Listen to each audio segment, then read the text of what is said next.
Bonjour, nous abordons la séance numéro 8 de cette séquence numéro 5.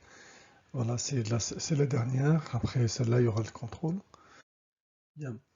Donc dans cette séance, on va faire un petit rappel de cours et aussi des exercices. Nous ferons deux exercices en classe et il y aura des exercices à terminer chez vous.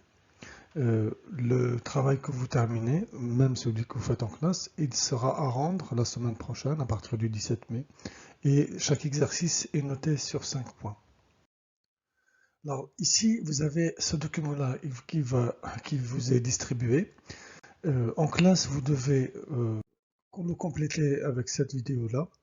Alors, il y a un arrêt sur la vidéo pendant 5 minutes, le temps de prendre note. Alors là, c'est plus vous faites pause vidéo, 5 minutes, et recopiez le contenu. De même, cette diapositive aussi qui résume la fonction de la chaîne d'énergie, la chaîne d'information, en rappelant chaque bloc fonctionnel, à quoi il sert et qu'est-ce qu'il contient.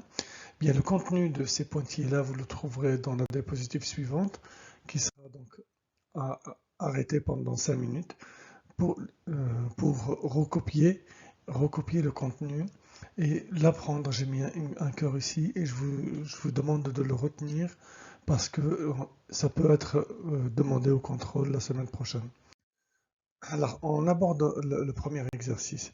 Cet exercice, il concerne un lampadaire automatique, un lampadaire qui s'allume dès qu'il commence à faire sombre.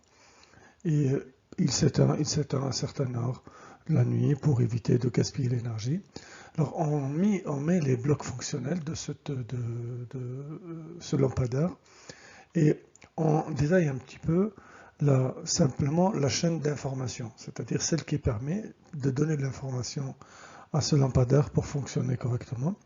Donc il faudrait détecter qu'il ait fait nuit ou pas, il faudrait savoir l'heure qu'il est, et avoir un système qui va mesurer cette luminosité et le temps, et donc décider d'allumer ou pas le lampadaire.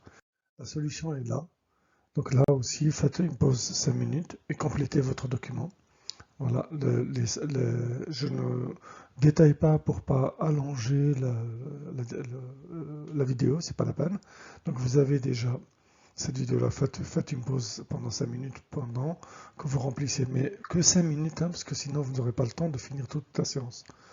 Donc, le deuxième exercice, c'est celui-ci, c'est un exercice qui concerne, c'est un thermostat d'un radiateur d'une maison. Eh bien, ça permet de choisir une température de chauffe et le radiateur va fonctionner chauffer jusqu'à atteindre cette température et s'éteindre quand la température est atteinte. Là encore, c'est par souci d'économie. Et là, dans cet exercice, on détaille la chaîne d'information, celle qui permet donc de détecter la température et la consigne à la fois la température ambiante et la consigne de l'utilisateur, quelle température il souhaite. Et donc le système, la carte électronique va avoir l'intelligence d'allumer ou d'éteindre le chauffage en fonction de ce qui a été demandé et en fonction de la température. Voilà, faites votre pause et faites votre exercice. La solution, elle est là. Donc, pendant pendant les 5 minutes là d'arrêt, vous allez avoir aussi à noter la solution de ce thermostat qui détaille un petit peu la chaîne d'information qui a permis de faire fonctionner ce radiateur électrique. L'exercice suivant concerne un volet roulant électrique qui permet de monter ou descendre les volets d'une maison. Alors, je vous rappelle la fonction principale, c'est protéger l'habitant du soleil ou de la lumière. Eh bien, avec les blocs fonctionnels et les solutions techniques qui ont été adoptées pour réaliser ces blocs fonctionnels. Et puis, vous avez la chaîne aussi. Là, ici, par contre, vous n'avez pas la chaîne d'information.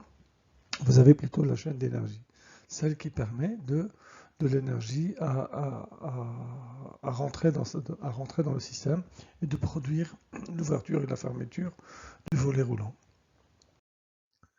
La correction, elle est là, pareil, attendez 5 minutes pour la prendre. Et puis voilà, normalement, il n'y a aucun problème, tout le monde pourra prendre cette solution et essayer de la comprendre surtout. Maintenant, le dernier exercice, c'est un exercice qui concerne une borne escamotable qu'on trouve de temps en temps pour empêcher les automobilistes d'aller à un endroit, mais et pouvoir l'ouvrir s'il faut, surtout pour laisser passer les pompiers et autres.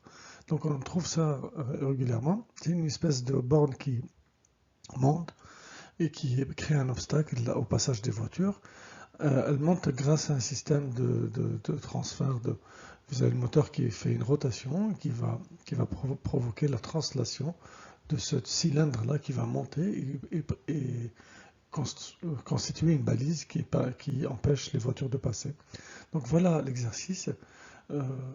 Restez 5 minutes en essayant de le faire, en complétant donc les solutions dans les espaces qui sont prévus. La solution va apparaître dans la diapositive suivante. Donc la solution, elle est là. Cette solution, laissez-la afficher pendant 5 minutes.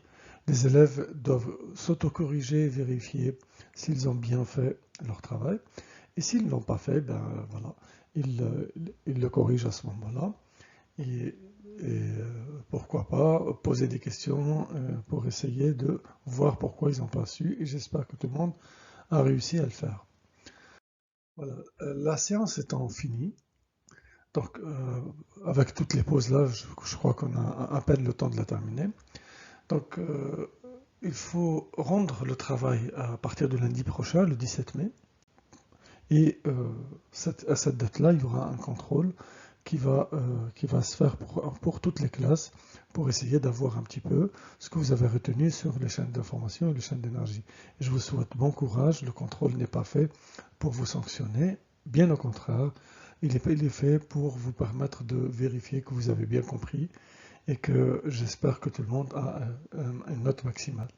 Bien, je vous souhaite bon courage et à bientôt.